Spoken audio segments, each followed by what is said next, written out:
I'm Caroline Deason, and this is Rattling the Cage, the podcast that takes an up-close and personal look at one Nic Cage movie at a time, now on Repeater Radio.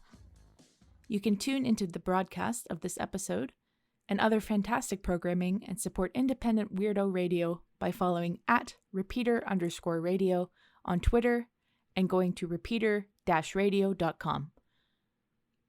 Rattling the Cage is available for streaming and download wherever you get your podcasts as soon as the initial Repeater Radio broadcast concludes. Rattling the Cage is brought to you in part by the generous support of my Ko-Fi supporters. You can become a supporter too at ko-fi.com/Deason. Don't forget to follow the podcast on Twitter and Instagram at Rattling Cage Pod. Leaving a review on your podcast listening weapon of choice is also a huge help. Thanks for listening.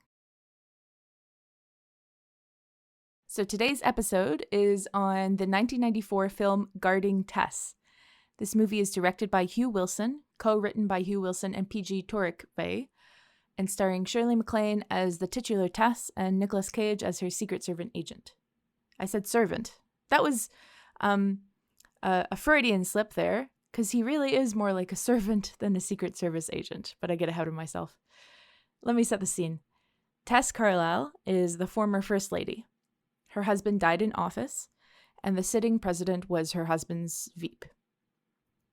Tess currently lives in an estate in glamorous Ohio, in a big house, staffed by a secretary, a chef, a nurse, a driver, and the Secret Service detail assigned to her.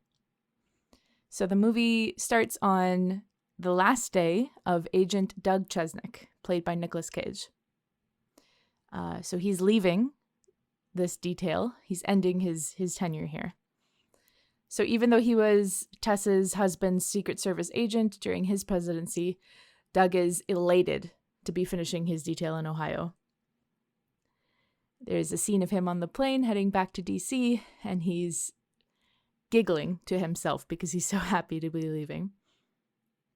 He's hoping to be assigned a new position, one that commands more respect and comes with more excitement. Unfortunately for him, Tess has called the president and requested that Doug return as her agent. It would be a personal favor to the president if Doug returns to the job he was so happy so recently to be rid of. So, out of options, Doug returns to Ohio. He's no longer able to hide his true feelings about the more undignified aspects of working for an aging woman whose adored public persona doesn't match her cantankerous private persona. After an embarrassing incident at the opera where she fell asleep, we see that the public truly do love Tess, gathering after the show to greet and applaud her despite her gaffe. Doug continues to butt heads with her, even at one point telling her she should just refuse security detail if she doesn't want to follow his rules. She's truly hurt and takes him up on this, which of course angers the president again. So once again chastised by the president, Doug returns with his tail between his legs and tries, unenthusiastically, to smooth things over. Looking at the performances in this movie, Nic Cage once again proves that he's a gracious actor, not a scene stealer, despite what the memes might have you believe. My favorite part of the movie is a Nic Cage scene for the ages, where Shirley McLaine / Tess throws back what Nic Cage / Doug throws at her. In?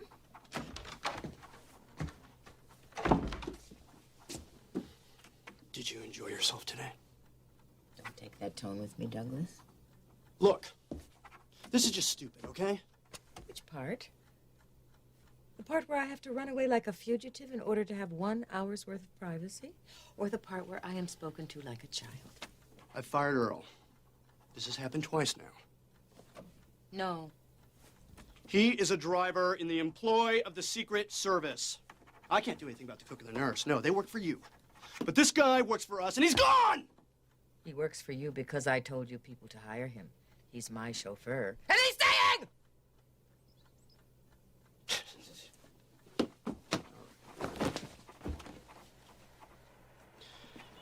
You've got to let me leave this detail, Mrs. Carlisle. I can't do my job effectively whatever you like. You can go anytime you please.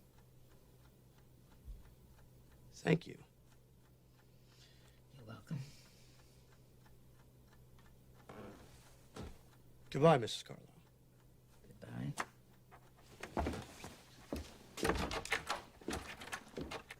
Tess's acting out and fugitive behavior are part of a tapestry that becomes more and more obvious as the film continues, that shows that this is a woman who is still grieving the loss of her husband. Not just the loss of her husband, but I'll get more to that later. In a somber scene, Tess, lying in bed, watches a VHS tape that includes news footage of happier times with her husband in the White House, where the news reporter voiceover explains that the couple met in high school, and also that Tess was class president while her husband was a bum. Go figure. In all of these scenes, Doug is visible in the background.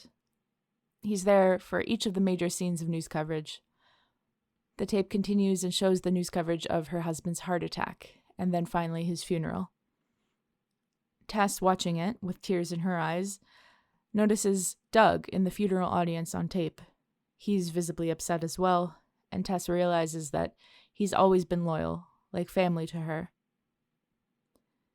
This is especially poignant when we contrast it to when her actual family, her son, comes to visit.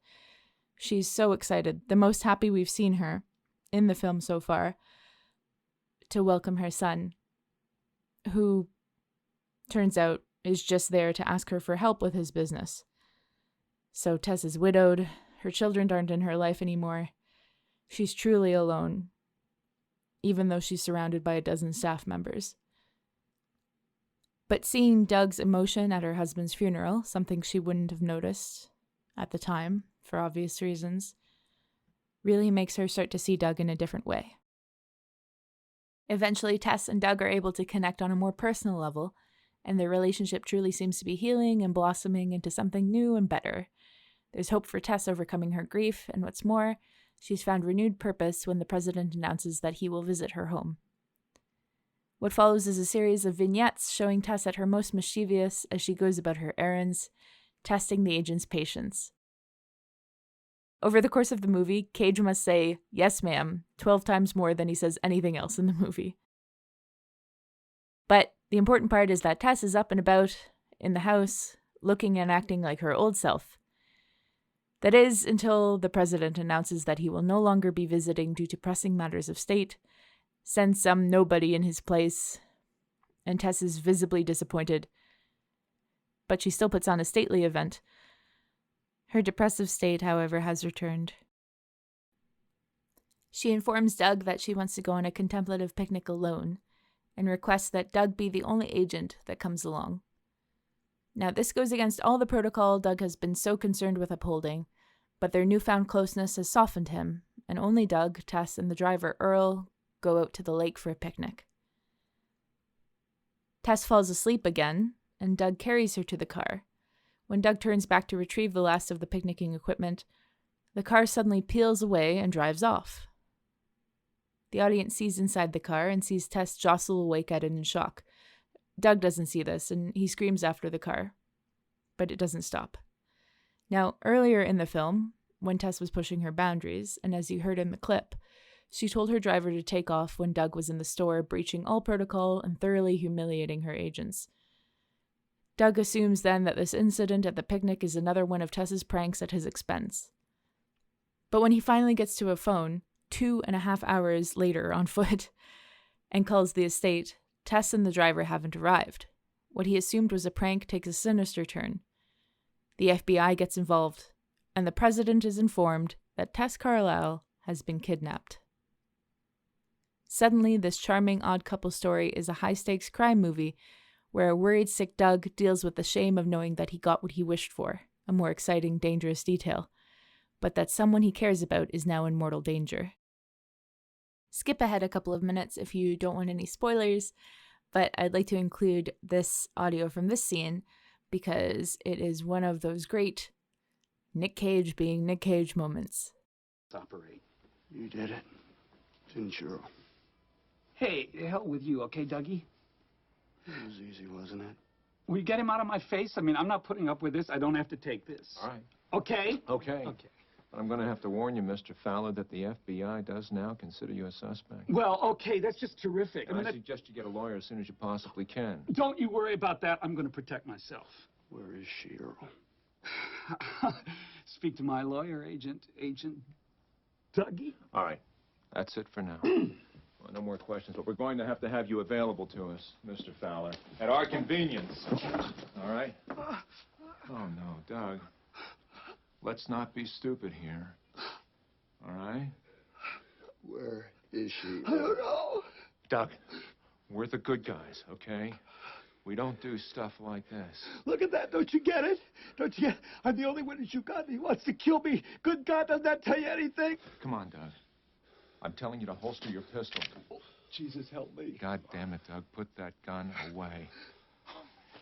You're already in so much trouble. He's gonna tell me. Tell you what, I don't know anything. Even if he does, we can't use it. Not like this. Earl, I'm going to count to 5, and then I'm going to shoot one of your toes off. Oh, God. Doug. And then I'm going to count to 5 and shoot another toe. Doug. Listen, I don't know anything. Will you just get that through your thing? Ah! Ah! Ah! Are you crazy? Ah! Are you? He didn't count.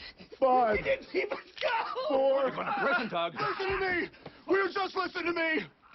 If he is involved. This is the nurse's station. Should we call the police? Yes, ma'am, in the FBI. If he is involved, then she knows it. And if she knows that her life is worthless, you understand me? They have to fucking kill her. We don't have time to meet his lawyer, right, Earl? Oh, God, help me. 5. Doug. 4. No, come on. 3, Okay. 2. Okay. Look, they've got her in an abandoned farmhouse. Okay, An abandoned farmhouse? Yeah. I don't think so. 5. No, I swear to God. Doug, really, listen, it's my sister and her husband. Check it out, Doug. It wasn't my idea. I swear to God. They made me do it. Oh, Mrs. Carlisle's all right, Doug. Okay, so I'm not going to spoil much more of the movie, so you can go ahead and go and watch it. But I would like to talk a little bit more about Tess and her character and the grief that she's going through. So we know that Tess is in mourning, and what that means for her, and indeed many mourners, is that the object of her affection has disappeared, meaning she now does not have anyone or anything on which to focus her affection. This definition that I'm using comes from Freud, who I also referenced in the last episode, but I'll explain more later.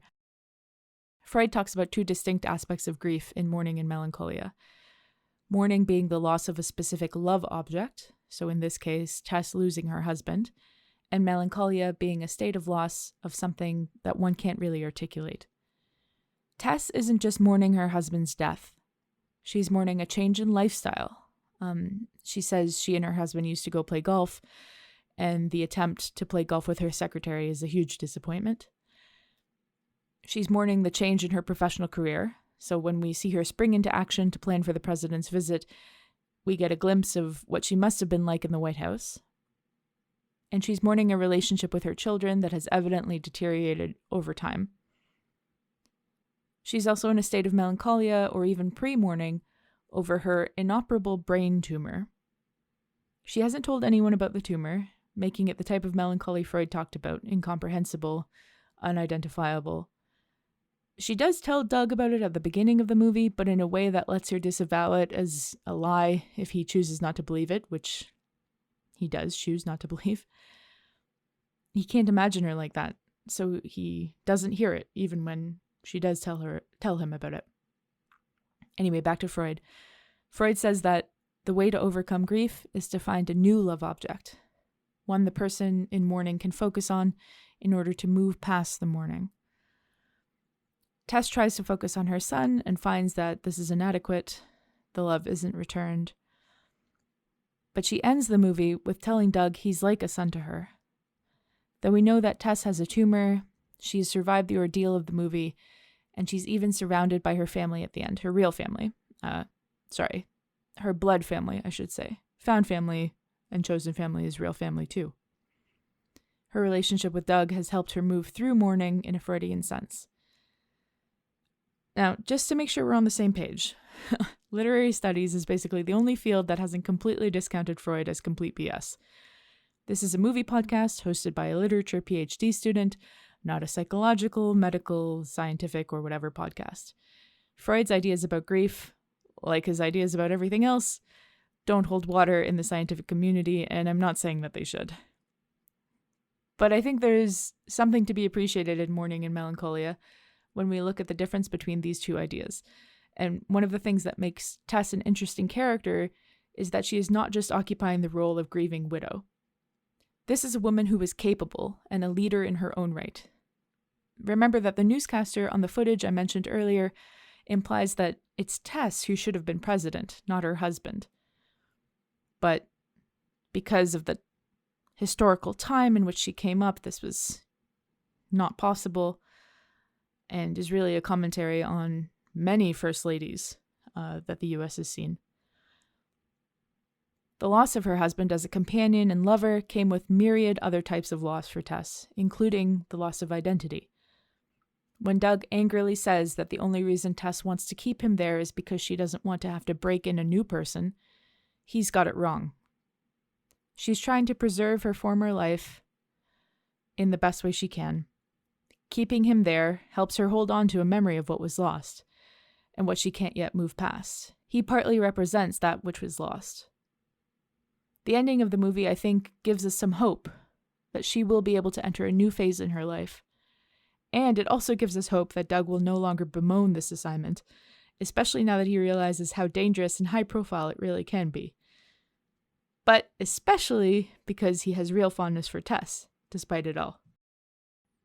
In The Unbearable Weight of Massive Talent, Pedro Pascal's character Javi gives a speech at his birthday party, dripping with gravitas, where he says that while his father was dying, the one thing they could return to was the only thing they could ever agree on in his father's whole life, that Guarding Tess is a great film. Javi says that he was Doug Chesnick, in charge of taking care of his father, who was Tess Carlisle. He then says to Nic Cage, playing Nic Cage, in the audience, "I bet you didn't know that Doug Chesnick could have such an impact on someone." I said in the Unbearable Weight of Massive Talent episode that movie is for people who love movies, and I think this line is a great example of that. There are movies that affect us deeply, that get to the core of us, or indeed help to shape that core.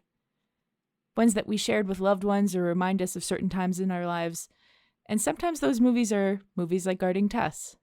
Not Oscar winners, not critical darlings or even cult classics, but movies we love without reservation and without apology. After watching Guarding Tess, I can imagine why it was so special for Javi and his father. The relationship with Doug and Tess is one we don't see very often in movies, and the characters and their arc are rendered believably, with humor and empathy. Okay, just a couple quick parts I wanted to mention. You heard in the clip earlier when the FBI agent tries to reason with Doug by saying that they are the good guys, they don't do this, as in shooting a witness or a suspect in order to get information. Well, I don't have to say much more about that, I don't think. Similarly to that, of course, the FBI the FBI relayed that the CIA jumped immediately to the fact that the crescent-shaped burn must be a brand by a, quote, Middle Eastern terrorist organization. And finally, I really love the part where the second time that the president calls Doug to chastise him, Doug is sitting on the toilet and has to take that phone call on the toilet. Another character I just wanted to shout out is played by Richard Griffiths. I know him from one of my favorite movies, Withnail and I, and though he's a minor character, he's unforgettable here. He foreshadows the kidnapping when he jokes that he and the chef are holding Tess hostage, and that their demand is $100. Despite this foreshadowing and the fact that the movie is, I now realize, described as a comedy/thriller, I was surprised and entertained, thrilled even, by the turn the movie took. Guarding Tess is half charming odd couple story, half thriller, with excellent performances, interesting secondary characters, and a great script. Thanks for the recommendation, Javi. On the next episode of Rattling the Cage, I'm going to be looking at a movie whose oral history was just published on Inverse.com. It's one of the big ones, directed by John Woo, 1997's Face Off. Can't wait. Thanks for listening.